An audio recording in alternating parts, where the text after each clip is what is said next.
casa, los niños están más tiempo en casa, estamos básicamente interactuando con la energía eléctrica por mucho más tiempo, que incluso lo vemos reflejado en nuestro recibo.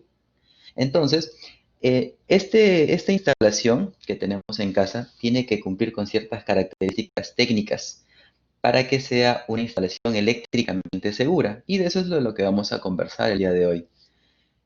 Entonces, ¿cuál va a ser nuestro objetivo de hoy? Vamos a conocer las distintas posibilidades que ofrece el mercado en cuanto a elementos de protección de instalaciones eléctricas. Vamos a ser capaces de seleccionar adecuadamente este tipo de protección y también vamos a dar una chequeadita rápida a lo que es la normativa que involucra este tema. Vamos a trabajar 6 puntos importantes. El primero va a ser principios básicos de electricidad, ya que hay algunos jóvenes que me han dicho que quieren un pequeño repaso como para poder refrescar los conocimientos. Luego vamos a hablar de las malas prácticas y las consecuencias. Interruptores termomagnéticos, interruptor diferencial, el pozo a tierra y la normativa, como les comenté. Al final se va a hacer un resumen pequeño con las conclusiones de todo el webinar para que puedan ustedes tener un alcance más directo del tema. Bien, comenzamos entonces. Principios básicos. ¿Qué es la electricidad? La electricidad es el fenómeno físico en el que los electrones son capaces de fluir de un punto a otro, impulsados por una diferencia de potencial. Nosotros cuando hablamos de una pila, de una batería, tenemos dos terminales, un polo positivo y un polo negativo. A eso le llamamos diferencia de potencial, ya que en el terminal negativo se encuentra un exceso de electrones y en el terminal positivo una deficiencia de electrones. Por tanto, cuando nosotros le conectamos una lámpara, una carga, un ventilador, un motor, cualquier dispositivo, esas cargas van a fluir y van a generar una corriente eléctrica. ¿Dónde van a fluir? Del que tiene más electrones al que tiene menos electrones. Por eso se le llama diferencia de potencial. Ese potencial va a desplazarse de un lugar a otro y en su camino, pasando por la carga, va a generar un trabajo. ¿Correcto? Ese es básicamente un circuito eléctrico. Inicia en un punto y termina en ese punto. ¿Cuándo termina de funcionar o cuándo se apaga ese circuito? Cuando los potenciales se nivelan o cuando, por decir, la batería de mi celular se acabó. ¿Qué pasó en ese momento? Los electrones que estaban en el terminal negativo se ubicaron en el terminal positivo, la batería quedó nivelada, no hay diferencia de potencial, por tanto no se ejecuta ningún trabajo. ¿Correcto? Esa es la energía eléctrica en continua, que es más fácil de explicar. En el caso de la corriente alterna, vamos a tener ese flujo de corriente en dos sentidos, de positivo a negativo y de negativo a positivo, lo contrario, ¿no? Bien, la energía eléctrica va a llegar a nuestras casas vía cobre, aluminio en la red de alta tensión. Esta puede viajar por el aire, en algunos gases, en soluciones electrolíticas, normalmente las que están enriquecidas con sal, en los materiales conductores como los metales que mencionaba hace un momento, y bueno, pues estas son las que van a permitir que llegue a nuestros domicilios, en este caso lo que es el cobre. Bien, luego tenemos conceptos básicos sobre lo que es tensión e intensidad.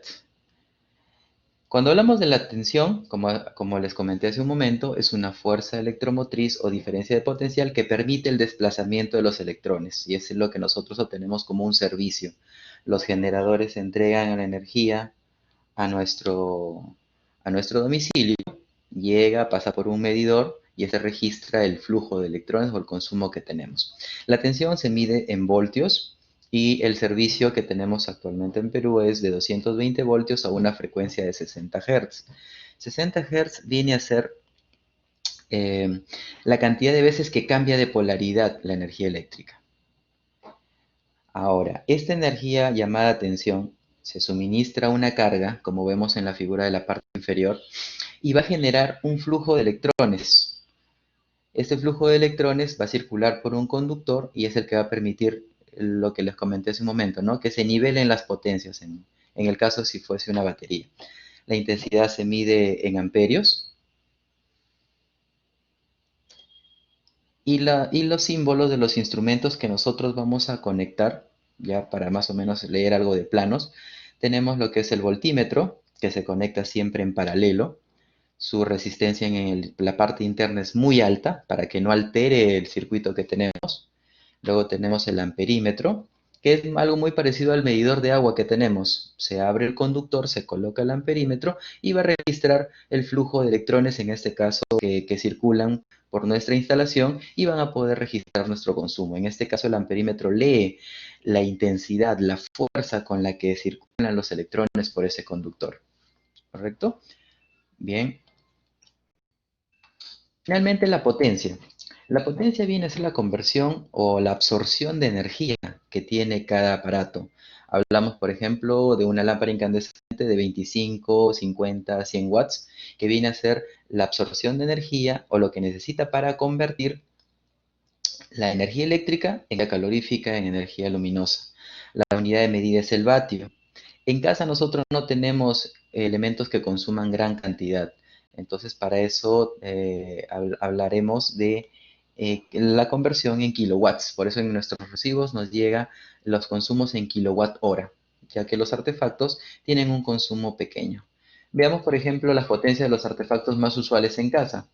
Bueno, cocinas eléctricas de 4 hornillas, 4500 watts, la ducha eléctrica, 3500 watts, la terma, 1500, y así como vamos viendo en las demás imágenes, tenemos la plancha de 1000 watts, la electrobomba de 375 watts, aproximadamente medio HP, y así como los radios, relojes y DVDs, que son los elementos que consumen menor cantidad de potencia, pero en suma genera un consumo mensual.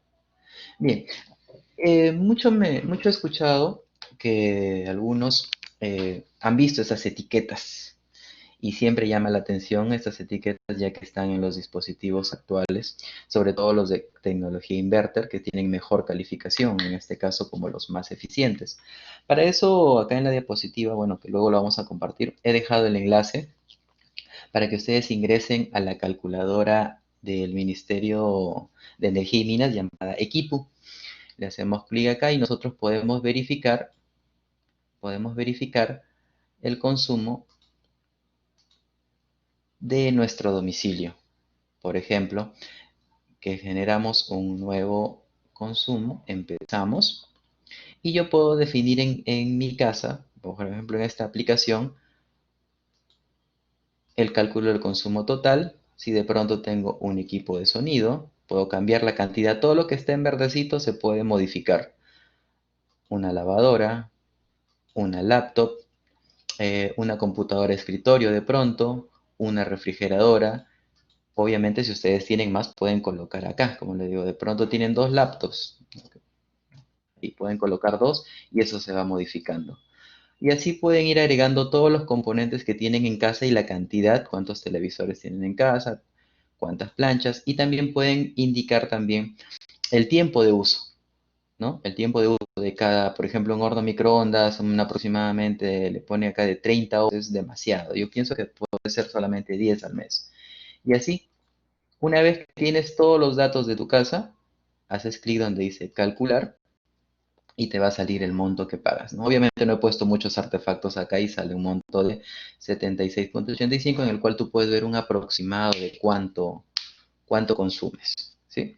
Bien, entonces esta es una herramienta que les puede servir a ustedes para saber su consumo en casa. Continuamos con la presentación.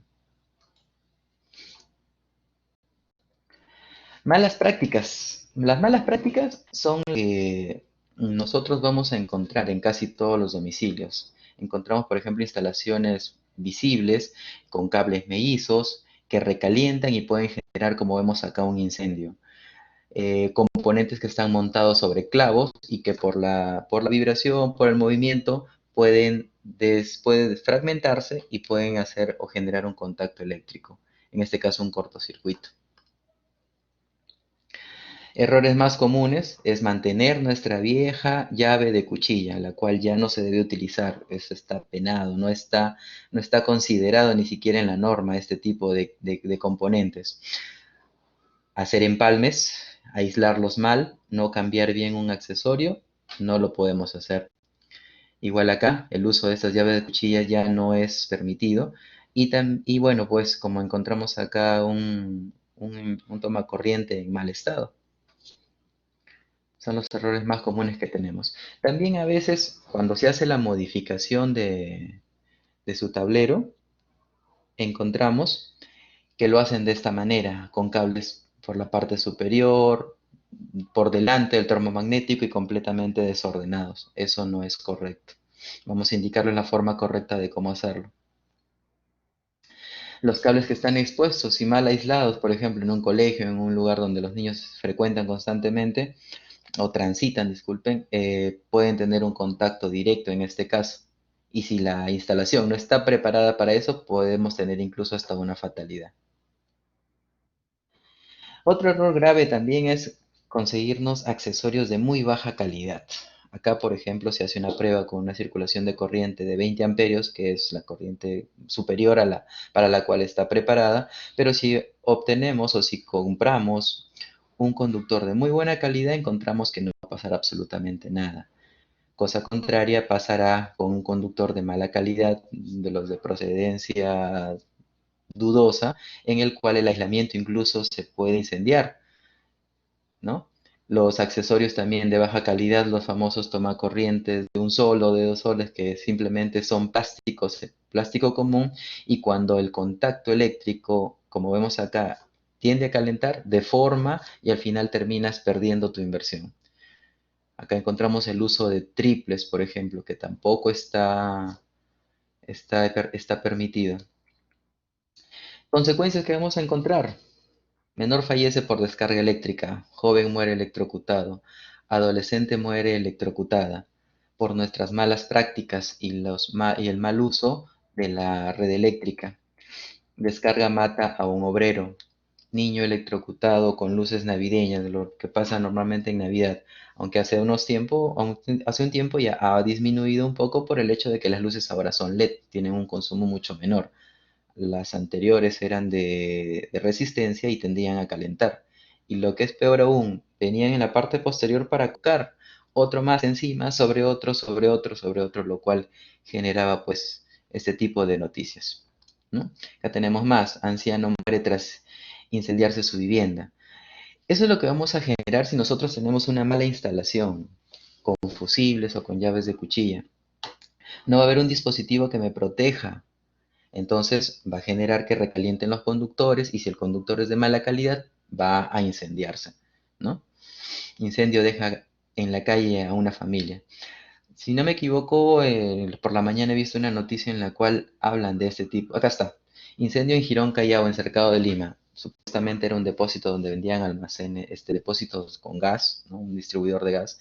Pero si es que este almacén no tenía los dispositivos de seguridad correcto, encontramos este tipo de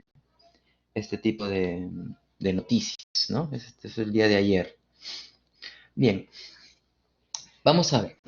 Un contacto eléctrico nos va a generar efectos fisiológicos por el paso de una intensidad sobre nuestro cuerpo. Nosotros hablamos de que la corriente eléctrica era un flujo de electrones que pasa por un conductor. ¿Nuestro cuerpo será un conductor? Claro que lo es, el 70% es líquido, es agua, y por lo tanto nosotros vamos a formar parte de un circuito si es que tenemos contacto con una línea de energía. Los valores que van a generar efectos nocivos son a partir de los 20-25 miliamperios. Como vemos, de 0 a 0,5 miliamperios, o sea, de una milésima de amperio, la mitad, no se observan sensaciones ni efectos. De medio miliamperio a 10 miliamperios, pequeños calambres y movimientos y reflejos musculares, bueno, cosa que tampoco se percibe. De 10 a 25 sí vamos a percibir contracciones musculares, agarrotamiento de brazos y piernas con dificultad de soltar objetos, aumento de la presión arterial y dificultades respiratorias. De 25 a 40 ya se pone más grave la cosa, fuerte tetanización, irregularidades cardíacas, quemaduras, asfixia, etc. De 40 a 100 miliamperios, efectos anteriores ya con mayor intensidad, es decir, mayor irregularidades cardíacas, puede darte un paro al corazón, en lo cual ya vamos a encontrar aquí a partir de 1 amperio. 1 amperio ya hablamos de que es una fibrilación, un paro cardíaco, quemaduras muy graves. Si la corriente no encuentra una salida, pues por la parte más débil del cuerpo sale, ingle, axilas, ¿no? Alto riesgo de muerte. De 1 a 5 amperios, quemaduras muy graves, paro cardíaco con elevada probabilidad de muerte. La idea de los dispositivos de protección es de que nosotros no lleguemos ni siquiera a los 25 miliamperios de contacto y estos se activen. Vamos a ver ese dispositivo que es el interruptor diferencial, que es el famoso interruptor salvavidas. Bien, acá lo tengo en una gráfica más fácil de entender, ¿no? En el cual a partir desde los 25 miliamperios ya hay un riesgo en el cual el paro respiratorio, asfixia, fibrilación ventricular. En la parte superior derecha de su monitor verán, hay un pequeño GIF de una fibrilación ventricular que estaría sucediendo en el corazón si es que nosotros tenemos contacto eléctrico. Bien, en el inicio de la charla les indiqué que vamos a hablar de 3 elementos de protección para las instalaciones eléctricas domiciliarias. Vamos a agruparlos en 3 niveles. El primer nivel es un interruptor termomagnético, que es lo mínimo que yo debo tener en casa. Este interruptor termomagnético me va a proteger contra sobrecargas y cortocircuitos, ¿correcto? Ya que en su interior tiene la tecnología necesaria para poder detectar una sobrecarga. Cuando hay una sobrecarga, es decir, cuando yo pongo en una toma de energía un aparato que consume un alto nivel de corriente, este dispositivo lo va a detectar y va a bajar la llave, va a desconectar el circuito de la red eléctrica. Eso lo va a hacer después de un pequeño lapso de tiempo, según su curva de funcionamiento. En el caso del cortocircuito, al igual, si encontramos una resistencia mínima, que es la conexión entre dos cables, este va a generar una corriente elevada. Va a ser detectada por el interruptor y eso sí va a ser de manera automática. Vamos a ver más adelante cómo se muestra, ¿no? Acá está. Dice, se supera 5 veces el valor nominal de la corriente, considerada un cortocircuito. Por ejemplo, si nosotros compramos una llave de 32 amperios, y estos 32 amperios se elevan 5 veces, se considera un cortocircuito. Si es que la llave tiene esta corriente nominal, se considera un cortocircuito y se desconecta automáticamente. Se desconecta la energía de la red. La norma técnica que avala que tiene un estudio más completo de los interruptores termomagnéticos es la NTP IS 60891, que habla todo el capítulo sobre interruptores automáticos para protección contra sobrecorrientes en instalaciones domésticas y similares, donde va a dar pues todas las características del producto, de la calidad que debe tener este mismo.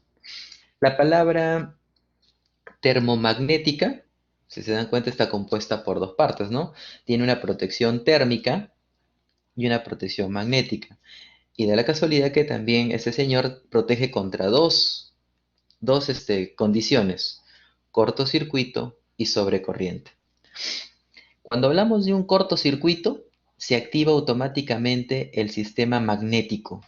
El sistema magnético hablamos de un imán, de un pequeño electroimán internamente. En la parte derecha viene a ser el espiral. Hay un espiral que se muestra acá.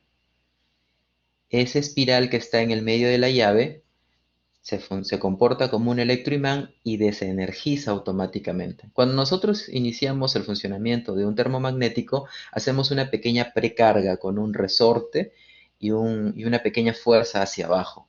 Eso hace que los contactos peguen y hace la activación de un pequeño gatillo. Cuando ese imán se activa, libera ese gatillo y suelta rápidamente la llave, generando que ésta se baje. Ese es en el caso del cortocircuito. En el caso de la sobrecarga, cuando nosotros excedemos el valor de la llave, se activa un sistema de protección térmica. Ese sistema de protección térmica está compuesto por un bimetal. Este bimetal está compuesto, como su nombre lo dice, ¿no? 2 metales diferentes que cuando la corriente eléctrica circula por él y el valor es elevado, este se va a deformar. Al deformarse, también lo que hace es liberar esa pequeña precarga, ese gatillo, y hace que la llave se dispare mediante un resorte. Esta protección térmica lo hace mediante el bimetal y la protección contra el cortocircuito mediante un magneto, un dispositivo magnético, que lo que van a hacer es liberar la precarga que hemos hecho cuando nosotros iniciamos el funcionamiento y la llave salta, como le llamamos normalmente. ¿Sí? Bien. Vamos a estudiar rápidamente, brevemente, qué es una sobrecarga. Dice, una sobrecarga. La intensidad que circula en estas condiciones por la instalación se puede haber multiplicado por dos o hasta por tres veces. Se dice en este caso que se ha producido una sobrecarga. Cuando una línea está diseñada para un solo motor y tú le conectas el triple de lo establecido, entonces estás sobrecargando una línea. Si esa intensidad circula durante un tiempo suficiente, se puede dañar el aislamiento de los conductores por exceso de temperatura. Si no tenemos la llave termomagnética, los conductores van a empezar a calentar. Y al calentar, más adelante se pierde el aislamiento y se puede generar el cortocircuito, que viene a ser la otra condición. ¿Qué es el cortocircuito? Es la unión de dos conductores o de dos líneas que pueden unirse en este caso por fricción, porque se incendiaron los cables o por de repente acción mecánica. Dos líneas se juntan y al juntarse esas dos líneas, nosotros hacemos un cálculo muy sencillo. El voltaje, que es 230 en este caso, entre una resistencia de 0 ohmios, vamos a encontrar un valor infinito, o sea, una corriente altísima. La intensidad dice solamente que es limitada por la resistencia de los conductores, que es cero, lo cual encuentra un valor infinito de corriente. Ese valor infinito de corriente, considerado ya un cortocircuito, es cuando llega a valores de 20 a 30 veces. La instalación no está preparada para soportar esta gran intensidad y si no está conectada de inmediato, si no es cortada de inmediato, se corre el riesgo de destruir la instalación, incluso provocar incendios, que es lo que normalmente sucede cuando tenemos un conductor de mala calidad, cuando hay una sobrecarga, cuando hay instalaciones temporales que se usan por mucho tiempo, se genera el cortocircuito. Y esa es la condición que necesita la llave termomagnética para dispararse. Es lo que les comentaba al inicio, y estas llaves ya no se utilizan. El interruptor termomagnético reemplaza a las obsoletas cuchillas y adiós a los fusibles.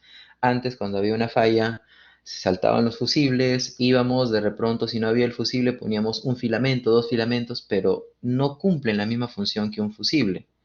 Un filamento de cobre está diseñado para que pase corriente por él, más no para que se funda. Un fusible normalmente está diseñado para fundirse. Llega a una temperatura adecuada, se funde y abre el circuito, pero son irreparables porque tienes que cambiarlos. Tienes que reemplazarlo por uno nuevo. En el caso de las llaves termomagnéticas, lo único que haces es nuevamente hacer la precarga. Bajas la llave, vuelves a subirla y ya tienes energía nuevamente. Si esto vuelve a suceder, significa de que hay una falla que tienes que reparar en la instalación y no va a poder funcionar hasta que tú soluciones esa falla. Tipos de llaves termomagnéticas tenemos por el número de polos: unipolar, bipolar, tripolar y tetrapolar. Cada uno de estos polos va a pasar una línea de energía y cuando tú vas a comprar un tablero, lo compras por la cantidad de polos. Por ejemplo, si vas a poner 3 llaves, el tablero que comprarás será de 6 polos. Normalmente vienen de 10 polos los tableros pequeños, ya que tiene que almacenar por lo menos 4 a 5 llaves. El símbolo lo encontramos a la derecha.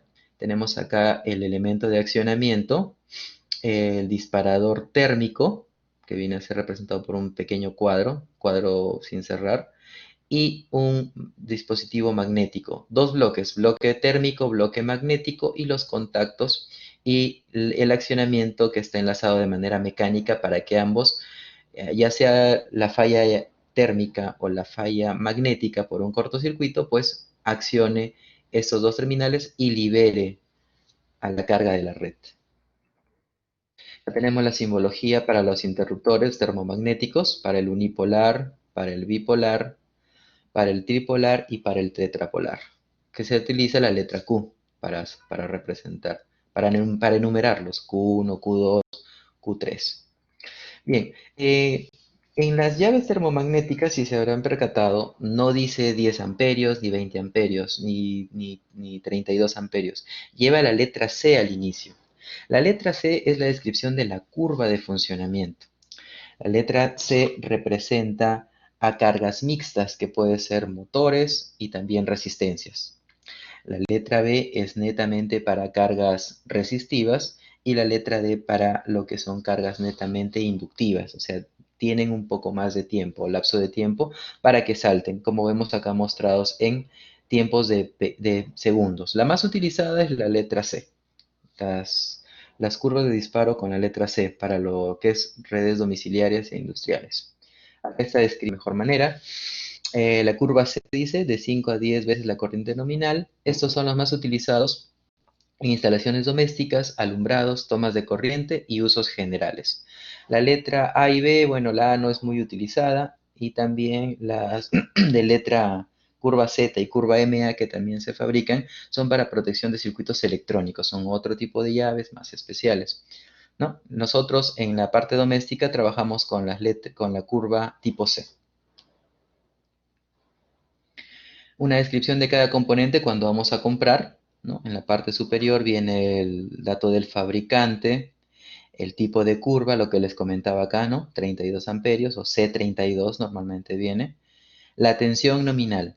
La tensión nominal puede ser mayor a mi tensión de servicio, en este caso 400 voltios, va a trabajar para 220 y para 380 sin ningún problema. Obviamente va a tener un costo mayor. Lo ideal sería adquirir, bueno, acá, a la que tenga tensión de servicio 230. Como les digo, en esa parte no hay problema, lo que importa es la corriente de trabajo. Puede comprarse, pero si hablamos de un tema de costos, obviamente la de 400 va a ser más costosa. Aquí hay una descripción más completa. Las presentaciones de esta corriente nominal para estas llaves vienen en niveles de 6, 10, 16, 20, 25, 32, 40, 50 y 63 amperios, que es lo máximo que se puede consumir en un domicilio o en un sistema de residencias. Bien, entonces, antes de cerrar el tema de los interruptores termomagnéticos, queda claro que este interruptor termomagnético protege a las instalaciones y a los equipos. No va a proteger al ser humano.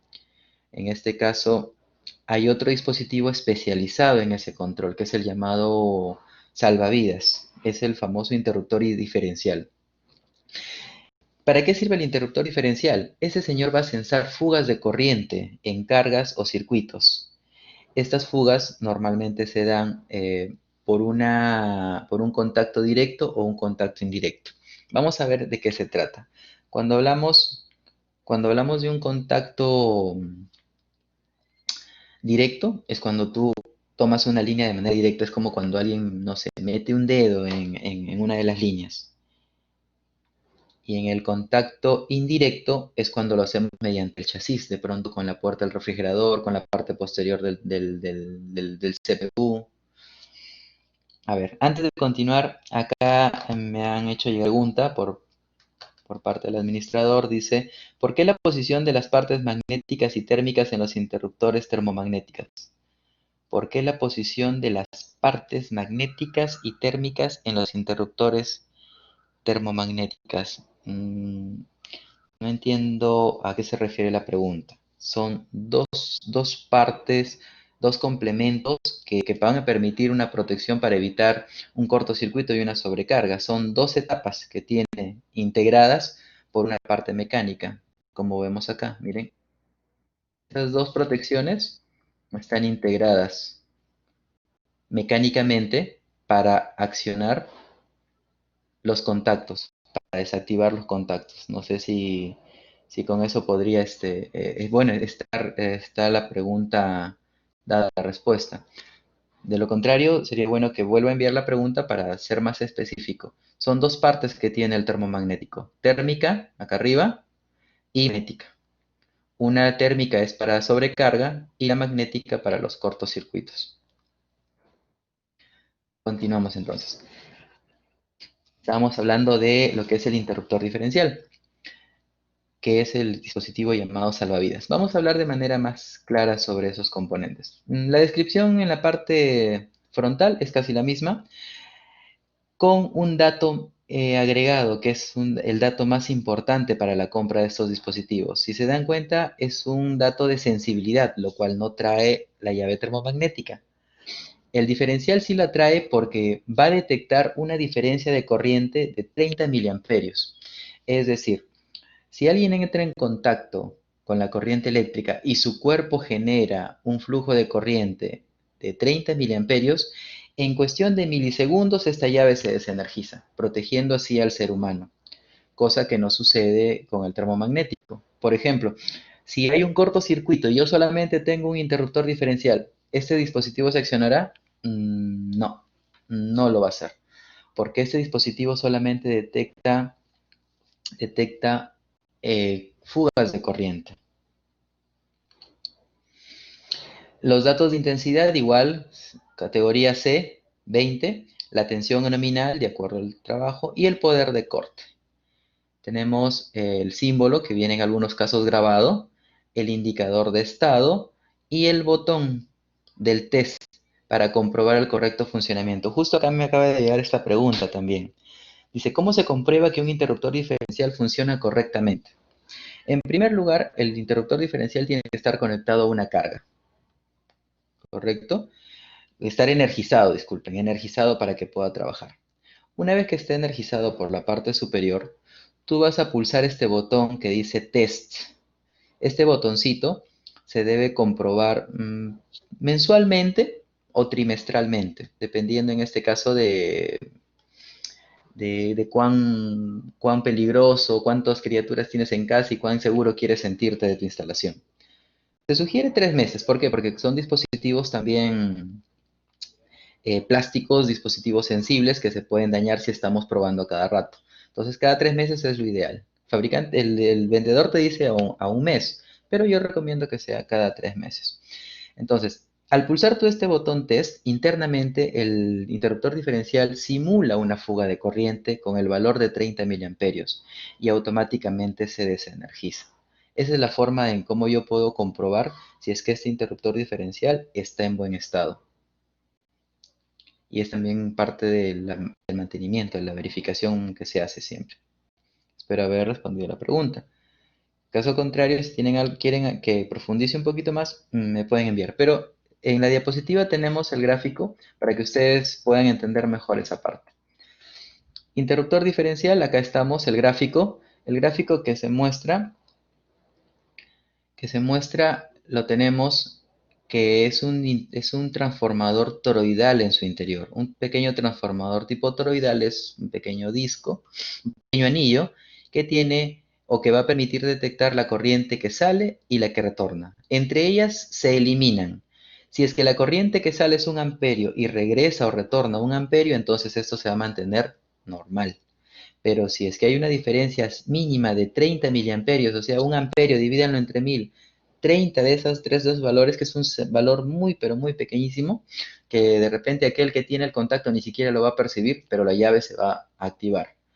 Eso también tiene un contacto, como ven acá, con líneas punteadas, un dispositivo mecánico que activará la protección. La letra que se le designa, la letra Q, y los vamos a encontrar como interruptores diferenciales bipolares y tetrapolares para el caso de redes trifásicas. Cuando hablamos de una instalación con defectos de aislamiento, vamos a encontrar algo bien interesante. El interruptor diferencial se va a disparar cuando alguien tiene contacto con la estructura de una máquina defectuosa. Esta es una máquina defectuosa, por ejemplo, una máquina que tiene contacto con la parte metálica. Una de las líneas tiene contacto con la parte metálica y viene esta persona sin ningún EPP, sin ningún dispositivo de protección, tiene contacto y la corriente circula por su cuerpo. Al circular por su cuerpo, hace tierra, genera un consumo, por tanto, la corriente que sale va a tener un valor y la que retorna un valor menor. Eso va a generar una diferencia de valores, lo cual va a hacer que se active este interruptor diferencial. Va a detectar la diferencia de corrientes. Salió 1 amperio y regresó menos de 1 amperio. ¿Por qué? Porque hubo una fuga de corriente por acá, mira. Una fuga de corriente. Y esa fuga de corriente hizo que el dispositivo se active. Otro caso de fuga de corriente es si es que este dispositivo tiene la puesta a tierra, mira, tiene conectada la puesta a tierra y la corriente fuga por acá. Al fugar por acá la corriente va a pasar lo mismo. Cuando tú des inicio al funcionamiento de este circuito, la corriente eléctrica entra 1 amperio, regresa una diferencia de medio amperio y el dispositivo también se dispara. Entonces eso me va a ayudar a mí a que yo no tenga fugas de corriente y no genere consumos excesivos en mi recibo. En casa de pronto tenemos algunos artefactos, unos refrigeradores súper antiguos, unas lavadoras de pronto que ya tienen sus años. Esas máquinas tienen fugas de corriente, fallas de aislamiento, lo cual genera descargas hacia tierra. Y luego decimos, pero ¿por qué me viene mi recibo tan caro? Por los artefactos que tenemos en casa que presentan esta falla. A ver, veamos acá, nos acaban de llegar más preguntas. Dice, ¿qué hacer cuando el diferencial salta? Solucionar la falla y rearmar el circuito. ¿Dónde se instala el interruptor diferencial en la vivienda? El interruptor diferencial tiene dos posiciones. Puede ir junto a la llave general o también en cada uno de los circuitos secundarios. Puedes poner un diferencial después de tu llave termomagnética para tomacorrientes, un diferencial después de tu llave termomagnética para iluminación. Es válido instalarlo de esas dos maneras. Obviamente, si tú lo pones como llave general, si es que hay una falla en el circuito eléctrico de luces o en el circuito eléctrico de tomacorrientes, va a desactivarse toda la instalación. Pero si tú lo sectorizas, como repito, es válido también, pero genera también mayores costos. Esa es la posición de donde se instala el interruptor diferencial. Normalmente, lo correcto y más económico también es instalarlo en el tablero principal después de la llave general. Y de ahí vienen las divisiones. Tomacorrientes, iluminación, cargas especiales. Siguiente pregunta. Dice, buenas tardes. ¿Las llaves térmicas en mención pueden trabajar a la inversa? Solamente algunas marcas. Porque lo correcto es conectar por la parte de arriba la alimentación y la carga en la parte de abajo. Esto por la parte mecánica. En la parte interior, los contactos están diseñados para que uno sea el terminal y el otro el asiento. Uno el gatillo y el otro el asiento. Cuando tú subes la llave, no sé si te has percatado que tiene un sonido donde golpean fuertemente los terminales internamente para evitar la chispa. Entonces, solamente algunas marcas como Ticino tiene la peculiaridad de que trabaja en los dos lugares. Puedes conectar arriba las cargas y abajo el suministro. Pero en las llaves convencionales, en las comunes, en las más económicas, lo correcto es hacerlo por la parte de arriba y la carga conectarla en la parte de abajo. Eso es en cuanto a marcas, repito. Solamente Ticino te da ese beneficio porque obviamente es un producto de mayor respaldo. A ver, seguimos con las preguntas. Dice, ¿las llaves térmicas se mencionan? ¿Pueden trabajar en inversas? Es lo que les he comentado. Sí, solamente algunas marcas pueden trabajar en inversa. Pregunta, ¿puedo colocar el interruptor termomagnético al revés? Bueno, es la misma pregunta que la anterior. Depende de la marca. Tienes que ver las especificaciones técnicas. Si es que es de buena calidad, sí lo puedes hacer. Pregunta, ¿es recomendable utilizar en todos los hogares un interruptor diferencial? Sí. Ese es el segundo nivel de protección. Primer nivel de protección, llave termomagnética. Segundo nivel de protección, interruptor diferencial. Tercer nivel de protección para sentirme seguro y ahorrarme unos soles, pozo a tierra. Dice, buenas noches, profesor. ¿Cuántos miliamperios el interruptor diferencial se activa? Está diseñado para que cuando detecte entre 25 y 30 miliamperios, este se active. No puede pasar ese umbral. No puede pasar los 30 miliamperios. Caso contrario, el ser humano detectaría los efectos de la corriente. Entonces se compra la llave que comercialmente está entre 25 y 30 miliamperios. Obviamente las de 25 miliamperios es para dispositivos electrónicos, que son un poquito más costosas. Las que usamos en la casa son 30 miliamperios, que trabajan excelente. He visto cosas en que el diferencial lo colocan antes de la llave principal. A ver, la llave principal nosotros la tenemos en el medidor. Cuando Hidrandina viene, te pone el servicio, coloca tu medidor y luego te coloca una llave termomagnética. Antes colocaban fusibles, unos fusibles que bueno, ahora ya no se utilizan.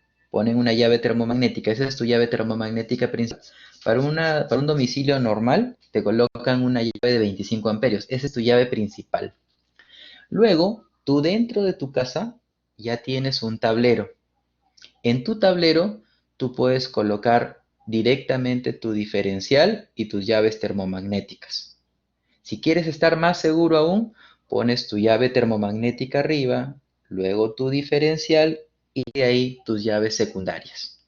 O sea, esa es la forma correcta.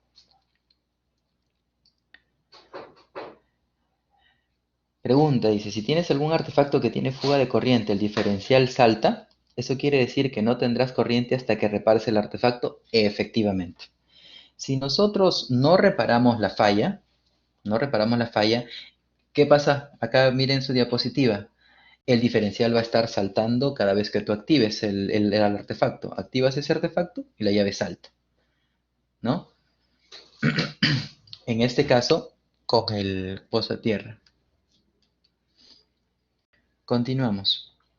Dato importante, dice, este dispositivo cuida su economía, por lo que usted solo pagará por lo que consume y no por las fallas de su instalación o artefactos defectuosos. Por ejemplo, tenemos acá, esto le he bajado también de una noticia que hemos visto hace unos días, donde personas están pagando eh, una mayor cantidad de dinero. Y puede ser también por fallas de lectura o también por artefactos defectuosos que tenemos en casa y que los mantienen conectados, como vemos acá. Entramos como parte también de la protección del interruptor salvavidas, que es el diferencial, el contacto directo, lo que les comentaba.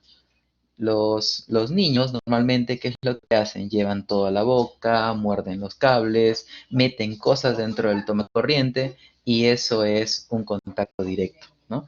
Protección contra contacto directo solo puede ser posible mediante el interruptor diferencial. No hay otro dispositivo.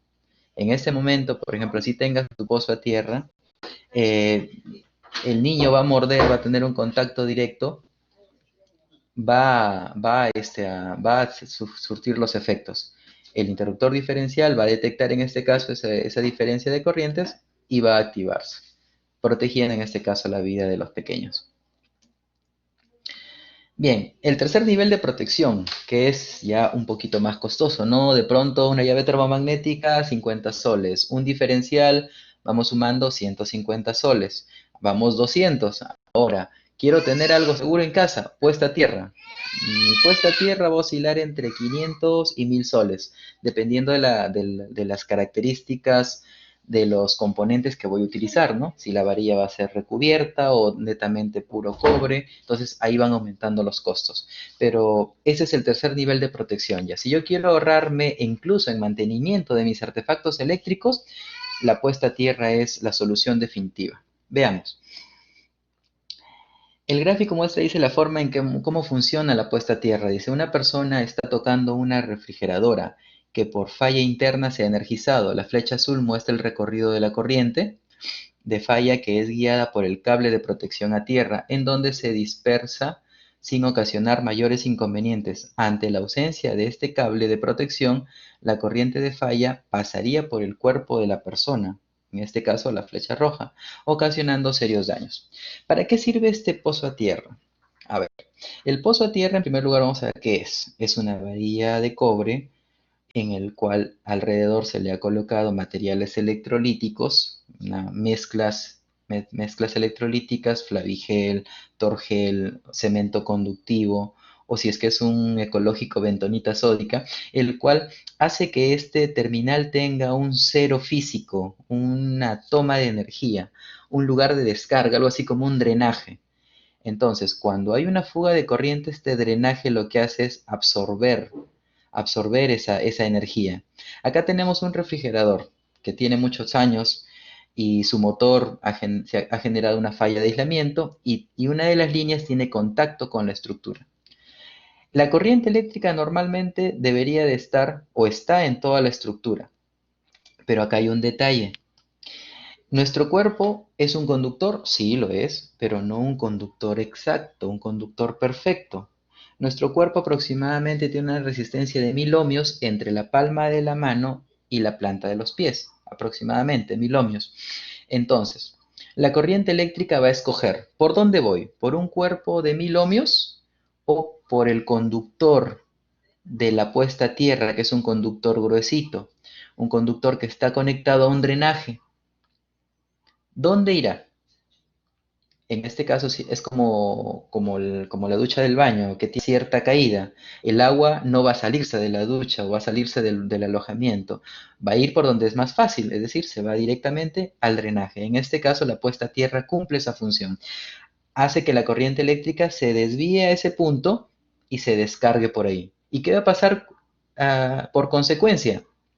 El diferencial lo va a detectar y se va a desenergizar y se va a apagar la instalación o la línea que esté energizada para ese artefacto. Entonces, de esa manera se complementa ya la seguridad en tu instalación eléctrica. ¿Qué pasaría si es que no hay este cablecito? La corriente eléctrica va a decir, ¿por dónde me voy? Me voy por este cuerpo. ¿Por qué? Porque este cuerpo tiene una resistencia de 1000 ohmios, pero igual puedo escapar por acá, puedo circular por acá. Pero, profesor, ¿pero por qué tiene que salir por acá? Porque la tierra, el piso, todo nuestro planeta es un gran polo de energía. También es un punto de descarga. Ese punto de descarga hace que la corriente eléctrica circule hacia ese punto. Entonces, si nosotros vamos con los pies descalzos o con las sandalias húmedas o con los zapatos húmedos y hay un artefacto defectuoso, la corriente eléctrica va a circular por ahí. ¿Correcto? De eso se trata entonces el tercer nivel de protección de nuestro pozo a tierra. A ver, acá traen algunas preguntitas de pozo a tierra. Dice, si no tienes pozo a tierra, el diferencial no va a saltar, al menos que una persona toque el artefacto.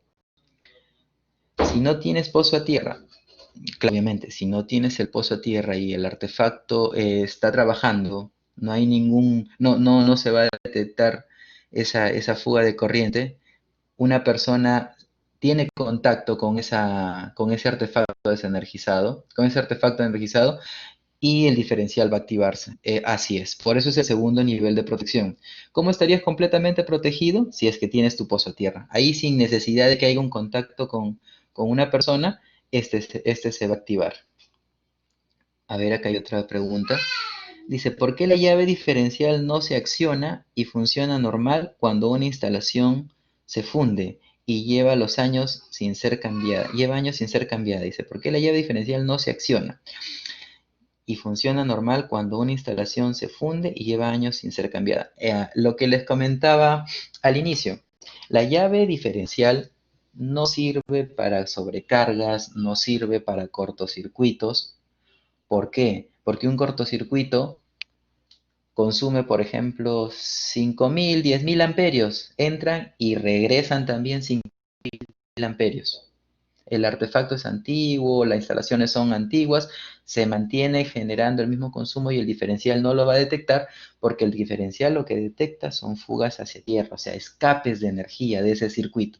Cuando hay un escape de corriente eléctrica de ese circuito, ahí es donde se activa el diferencial. El diferencial no se va a activar en un incendio, por ejemplo. Quien se activa para prevenir un incendio es la termomagnética. La termomagnética que detecta en este caso una sobrecarga, un cortocircuito. Él sí trabaja ahí.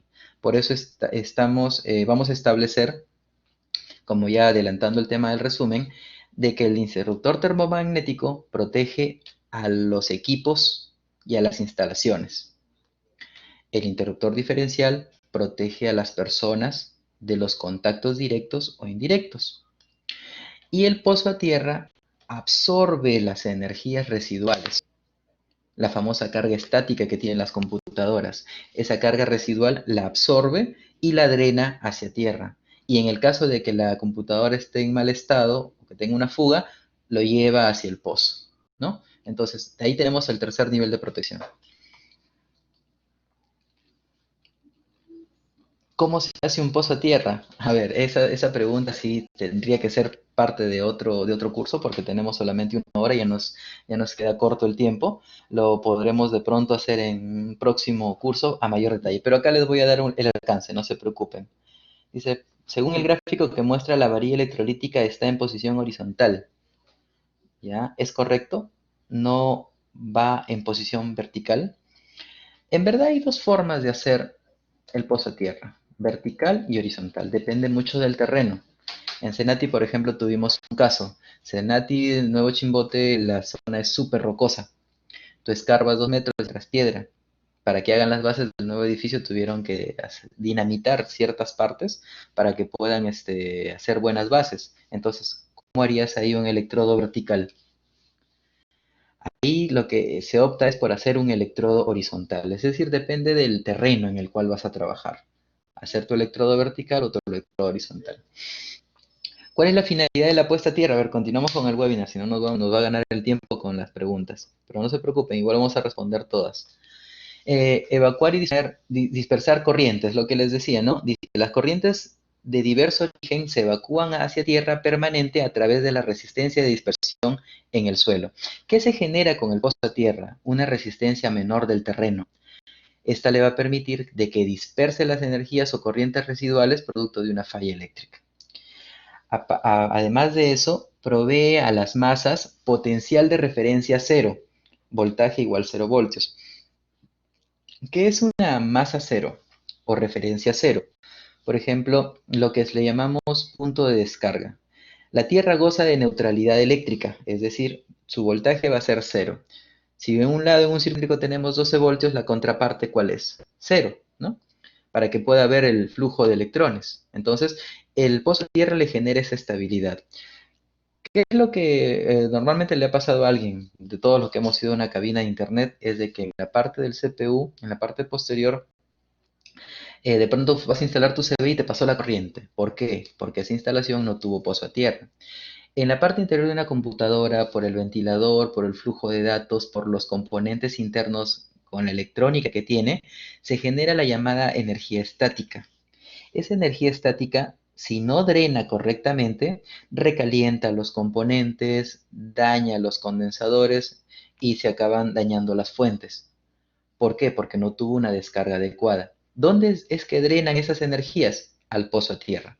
Con eso te evitas mantenimiento y de pronto tus máquinas, tu computadora, tu televisor tiene unos añitos más de vida. Para eso también sirve el pozo a tierra, para dar, en este caso, una neutralidad eléctrica, una referencia de cero para que pueda trabajar correctamente. ¿Cuáles son los tipos de pozo a tierra? Tenemos acá los pozos a tierra vertical y los horizontales, como les indiqué. Va a depender mucho del terreno, el pozo que tú escojas. Está compuesto por varias capas, en este caso mezclados con tierra de cultivo y componentes químicos. Acá están las dimensiones, las medidas y todo te viene en el kit que compres de tu puesta a tierra. Puedes escoger un gel conductivo. Puedes escoger también los ecológicos, que se utiliza bentonita sódica, sal industrial, que son amigables con el medio ambiente, o también un cemento conductivo si es que quieres garantizar que tu pozo a tierra trabaje perfectamente, pero ahí está el tema de costos. El cemento conductivo cuesta un poquito más. Entre el gel y los ecológicos están ahí casi con el precio. La diferencia básicamente es en el tema de la varilla. Si tú quieres un pozo que te dure mucho tiempo, la varilla tiene que ser de puro cobre electrolítico. Porque también encontramos en el mercado aquellas que son de fierro recubierto con cobre. Acá tenemos, bueno, nuevamente el caso de qué pasaría en un caso de una falla sin puesta a tierra. La corriente eléctrica va a escoger ir por dónde, por el cuerpo humano. Con puesta a tierra, la falla irá por el cable verde, verde y amarillo, que lleva directamente a la jabalina del pozo de la puesta a tierra. Esa es la diferencia. Un artefacto de pronto en casa puede estar con falla, y si tienes tu pozo a tierra, la descarga se irá a tierra. ¿Y cómo lo vas a saber? Porque tu diferencial también se va a activar. Entonces ahí tienes ya los indicios de cómo mantener todo en orden. Una recomendación que les puedo hacer es no cortar ni usar adaptadores en la tercera clavija del enchufe. Nosotros tenemos los enchufes que vienen en las laptops, que vienen en los monitores, vienen con un tercer terminal. Algunos dicen, no, pero yo en mi casa no tengo pozo de tierra y tienden a cortarlo o le ponen su adaptador. No es correcto. ese terminal es para el pozo a tierra. Significa que ese artefacto requiere de esa conexión. Entonces, tendríamos que hacer por ahí un esfuerzo y poner nuestro pozo a tierra si queremos mantener nuestros artefactos y también proteger a nuestra familia. El mantenimiento de un pozo a tierra es muy sencillo, consta en verter un balde lleno de 18 litros de agua cada 3 meses en el pozo para mantenerlo hidratado, o de lo contrario, pues si es que está ubicado en el jardín, que es lo normal, porque siempre tiene que estar el pozo a tierra cerca al tablero principal, lo más cerca al tablero principal, rociarle un poco de agua de cuando en cuando para que este se mantenga hidratado. ¿Cuál es la normativa que respalda el pozo a tierra o los valores que deben de ser medidos al momento de que yo reciba un pozo a tierra, por ejemplo, para mi casa? Tengo que verificar que esté según la normativa, según el Código Nacional de Electricidad. Para uso industrial, hasta 25 ohmios, de preferencia menos. Un pozo a tierra para cargas generales, 15 ohmios. Para un laboratorio de cómputo, 5 ohmios. Es delicada la cosa porque trabajamos con servidores. Y un pozo a tierra para equipo médico, equipo de comunicaciones, maquinaria sofisticada, PLC, variadores con tarjetas de control electrónico, 2 a 1 ohmio. Esa es la famosa tierra electrónica.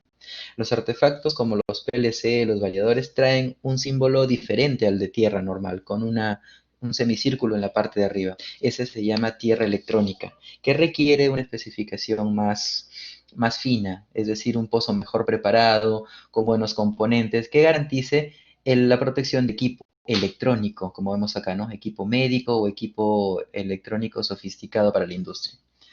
El enlace, bueno, lo dejo acá en la presentación. De aquí es donde se ha sacado se ha extraído este pequeño cuadro del Código Nacional Eléctrico. Lo dejo acá para que ustedes lo revisen. Es la última edición de Ocinermin para que la puedan ahí revisar. ¿Qué pasa si es que no tengo mi pozo a tierra? Sobrecarga de energía malogró artefactos. Si hubo una falla por ahí de una sobrecarga, esa sobrecarga pudo de pronto irse a tierra, porque la parte o la tarjeta electrónica trae una desviación para que ese diferencial de energía vaya hacia el pozo. De lo contrario, adiós artefactos. Por robar energía eléctrica malograron 10 televisores.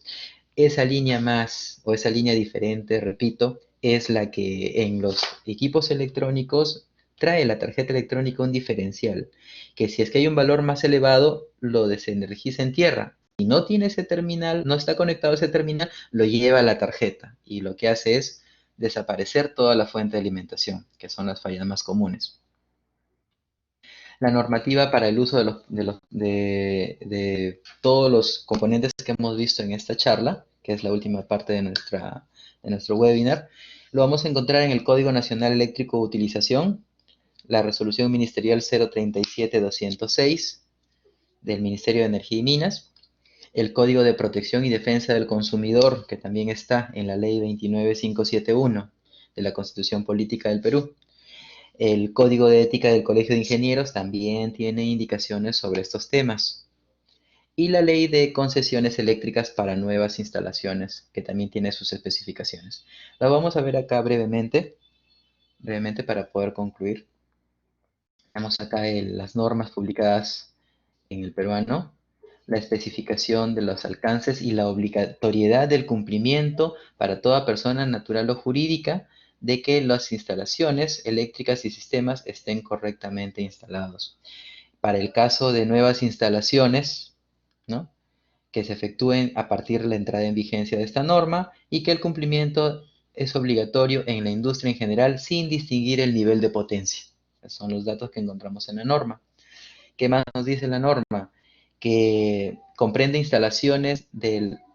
las instalaciones y equipos eléctricos en edificios, estructuras, predios y en general en edificación destinada a vivienda, comercio, industria, recreación o servicios en el rango de baja tensión hasta 1000 voltios. En alta tensión desde 1000 voltios hasta los 36.000, o sea, mejor dicho, todo el servicio con el cual tenemos contacto.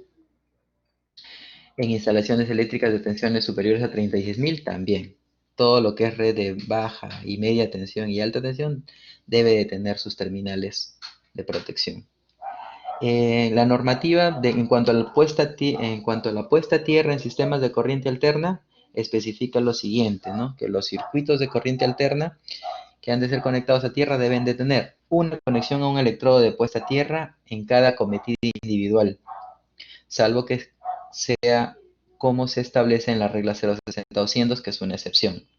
Y la conexión de la puesta a tierra hecha en el lado de alimentación del dispositivo de desconexión, bien sea en caja de conexión de otro equipo de conexión, en el caso de eras de construcción para crianza de animales, la conexión de puesta a tierra debe hacerse mediante otro dispositivo específicamente diseñado para este fin y localizado en el circuito de tierra, ubicado a no más de 3 metros del equipo de conexión. Esa es la norma general. No puede estar tu puesta a tierra a una longitud mayor de 3 metros de tu tablero principal. El Código de Protección y Defensa del Consumidor también especifica, dice, todos los derechos de los consumidores y relación del consumidor y proveedores, para el caso de los que nos proveen los servicios, en este caso Hidrandina, Edelnor, derecho a una protección eficaz respecto a los productos y servicios que en condiciones normales o previsibles representen riesgo o peligro para la vida o salud o la integridad física, es decir, exige el uso de los componentes de protección eléctrica. La Constitución política también, nuestra Constitución política del Perú también establece que toda persona tiene derecho a la vida y a su integridad física, entonces involucra esa parte. El Estado orienta al desarrollo del país y actúa principalmente en áreas de promoción de empleo, salud, seguridad, servicios públicos e infraestructura, y el Estado defiende los intereses de los consumidores y usuarios, asimismo vela en particular por la salud y la seguridad de la población.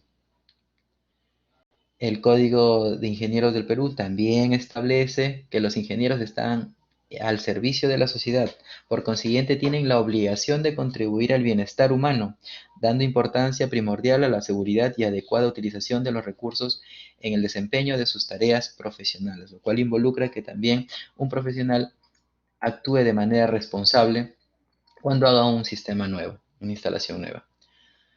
Bien, el uso del sistema de protección eléctrica, vamos resumiendo ya, dice, tiene como objetivo principal proteger a los usuarios y evitar accidentes fatales. Establecer como requisito para solicitar una conexión nueva la instalación de sistemas de protección eléctrica compuesta por puesta a tierra, interruptor diferencial, interruptor termomagnético en domicilios, comercios e industrias. Esa es una norma que se debe respetar de aquí en adelante, que se debe de estar respetando ya y que de esa manera no vamos a tener tantos accidentes. Bueno, ese es un tablero, se podría decir, el más común que vamos a encontrar o el que debemos tener en nuestro domicilio. Ahí responde también a la pregunta que me hicieron sobre la posición.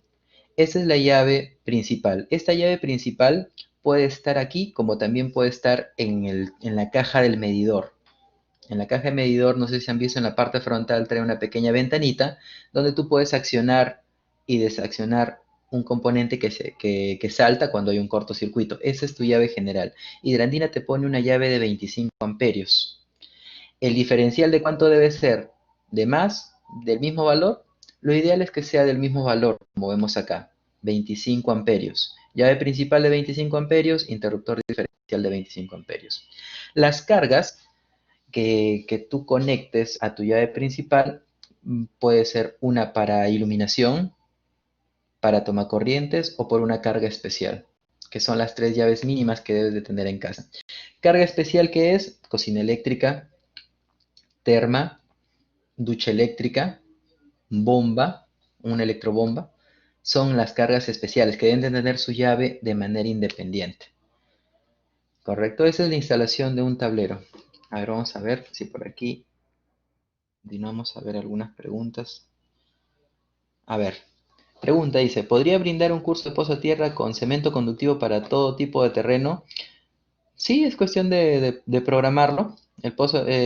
Todo lo que es cemento conductivo va a trabajar en todo tipo de terreno porque tiene otra configuración. Entonces, podemos hacer más adelante. Es una buena propuesta, lo vamos a considerar. Siguiente pregunta. En el pozo a tierra la varilla puede ser de cobre bañada en cobre, ¿y cuál sería más recomendable? ¿Cuál es más recomendable? La de cobre puro, mayor tiempo de duración. Sobre todo por eso, porque el cobre con el tiempo internamente está enterrada, el ambiente va a ser agresivo porque no sabes qué tipo de terreno es y va a corroer corroer esa barra. Entonces se recomienda que sea de cobre puro para garantizar el trabajo de ese pozo a tierra. Pregunta, cuando los artefactos se hacen tierra o bueno, van hacia el pozo a tierra, ¿bien se ve reflejado en el consumo eléctrico mensual de una casa? Si no tienes el diferencial, sí, porque está fugando esa carga, está fugando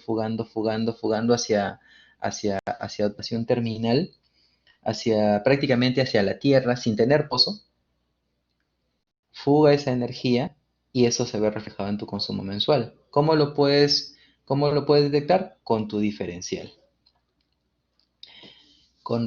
A ver, otra pregunta, dice, con respecto al pozo a tierra, ¿se recomienda que sea en un jardín, por lo que tiene que estar con una baja resistencia? En el jardín normalmente tenemos tierra de cultivo. La tierra de cultivo es arcillosa y normalmente va a estar húmeda, lo cual va a guardar humedad. ¿Qué es lo que se quiere del pozo a tierra? De que la carga electrolítica, los iones internamente, la mezcla iónica que tiene, que son gel, flavigel, torgel, lo que hayas utilizado se mantenga húmeda y eso favorece a la conductividad del terreno y favorece al mantenimiento del pozo, porque te va a durar más tiempo. ¿Cómo saber si mi puesta a tierra está bien? Ahí tienes que solicitar el servicio de un técnico que pueda ir con un telurómetro y te mida el pozo a tierra, que esté en buen estado, que favorezca, que mida la resistencia de dispersión que tiene tu pozo. Pregunta, dice, cuando te pasa la corriente, ¿por qué algunas veces te bota y otras veces te quedas pegado? Ya, eso depende básicamente del cuerpo. Hay cuerpos que tienen menor concentración de agua y otros que tienen mayor concentración de agua. Ahora, ¿por qué te bota y te quedas pegado? De pronto va a depender qué músculo tocó. Si tú tocas un cable energizado con la parte exterior de la mano, si decimos que la corriente eléctrica hace que los músculos se contraigan, te botará. Los músculos se van a contraer hacia adentro y va a botarte la mano. Pero si tú tocas un conductor energizado con la palma de tus manos, los músculos se van a contraer. ¿Y qué va a pasar con tu mano? Se va a cerrar. Y al cerrarse, te vas a quedar ahí enganchado a la línea. Entonces, hay técnicos empíricos que hacen es, como dicen, palpar con la parte exterior de las manos. No se debe hacer eso. Para eso hay detectores de energía, detectores de tensión. Son dispositivos que tú lo acercas y van a empezar a sonar con un mayor sonido o más agudos, detectando la tensión en diferentes puntos, que es lo que se debe de tener a la mano. A ver, acá otra pregunta. A ver, vamos a ver, dice... ¿Se puede utilizar varios pozos a tierra en caso de almacenes o fábricas grandes y hospitales? Sí, los puedes poner en paralelo para mejorar la conductividad de los pozos. En algunos casos se pone dos cuando los terrenos son muy áridos. Ahí se coloca dos pozos a tierra en paralelo. Sí se puede hacer eso para mejorar la resistividad. Dice, pregunta, ¿a cuántos metros se pone una puesta a tierra, ya sea en hogares o institutos? ¿A cuántos metros? Bueno, ahí estaba la respuesta. A 3 metros del tablero principal, de tu tablero de distribución. Porque mientras menos sea el tramo, mejor es la conductividad hacia el pozo. Siguiente pregunta. ¿Nosotros mismos podemos hacer la instalación de puesta a tierra? Por supuesto, en internet vas a encontrar en la página de Senati el procedimiento de cómo hacer tu pozo a tierra, ya sea con cemento, con torgel, flavigel o con pozo a tierra ecológico. Ahí tenemos detallado todo el procedimiento. Es fácil de hacer. Lo único que tendrías que requerir es alquilar el fluorómetro o pedir el servicio de un técnico para que te haga la medición. ¿Qué más? Para elegir el amperaje de la llave diferencial debe ser igual al amperaje de la llave termomagnética que aparece en la parte frontal. Así es, tú no puedes poner una llave termomagnética más alta de la que te han instalado. Eso sería ilógico. Primero saltaría en todo caso la principal, si es que pones una llave más alta dentro de tu casa. No porque pongas una llave de 40 amperios, tu instalación va a soportar 40. No. Tú tienes que respetar la llave que te pone Hidrandina en tu medidor, que es 25 amperios. Bajo esos valores puedes instalar tus llaves. 16, 20, 10, dependiendo del tamaño de la casa. Justo eso es lo que vamos a ver acá con la distribución de estos tableros. Justo estamos terminando con esto. Pregunta, ¿qué pasa si pongo un diferencial diferente a mi llave térmica en cuanto a amperaje? Si la pones de menor amperaje, por ejemplo, pones un diferencial de 16 amperios, que no es muy comercial. Vamos a hacernos a la idea que encontraste un diferencial de menor amperaje, por debajo de 25. Vas a dañar los componentes internos del diferencial, o sea, va a estar sometido a una sobrecorriente. Y con el tiempo, ese diferencial va a recalentar. Es lo que va a pasar, va a recalentar. No se va a activar, ni tampoco se va a incendiar, pero va a recalentar. Puedes ponerle de pronto un diferencial, como les comenté, de un mayor nivel de 32 amperios y no va a pasar absolutamente nada, porque siempre va a trabajar él con las fugas de corriente como diferencial. O sea, profesor, tengo ahí un interruptor diferencial de 32 amperios, ¿lo puedo instalar en mi casa? Sí, sí lo puedes hacer, porque él no trabaja con el amperaje de la red, él trabaja con las fugas de corriente, que el dato importante ahí es 30 miliamperios. 30 miliamperios, ¿correcto? Eso sí se puede hacer. Pero es en el caso que no haya, ¿no? Pero si vas a comprar, compra uno de 25, que es el mismo que tienes en tu, en tu tablero principal. A ver, continuamos acá para terminar porque ya nos estamos pasando, creo, con el tiempo. Esta es una residencia normal, una residencia convencional, sala, comedor, cocina, baño, 1, 2, 3 dormitorios. Tenemos una llave principal, luego tengo mi interruptor diferencial, esta es la llave general, interruptor diferencial y los circuitos respectivos para mi iluminación, para tomacorrientes, para una cocina eléctrica y para una lavadora, que son cargas especiales, lavadora o secadora. Este es un tablero. ¿De cuántos polos será? 2, 4, 6, 8, 10, 12. Tengo que comprar un tablero que me soporte mínimo 12 polos, 12 alojamientos. Por ahí también estaba la pregunta, profesor, ¿cómo puedo hacer para evitar hacer estos puentes que van a ir por encima? Comprar componentes que soporten el ingreso de energía tanto por arriba como por debajo. Lo que les comentaba, la pregunta que me hicieron, ¿no? Hay unos peines de conexión de Ticino que te permite acá colocar puentes en la parte de arriba. Son los peines de conexión. Evitar hacer esos puentes. De la principal, ingresaría por acá, luego por tu diferencial y acá colocas los peines para que evites hacer esos puentes. También se puede hacer.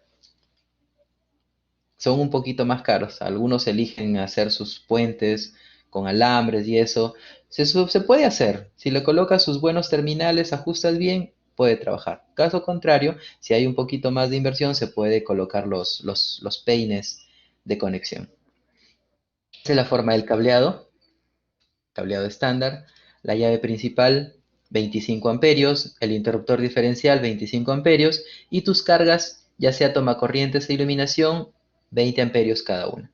No debe superar, no deben de ser mayores a la llave general. Acá está ya mejor descrito el circuito.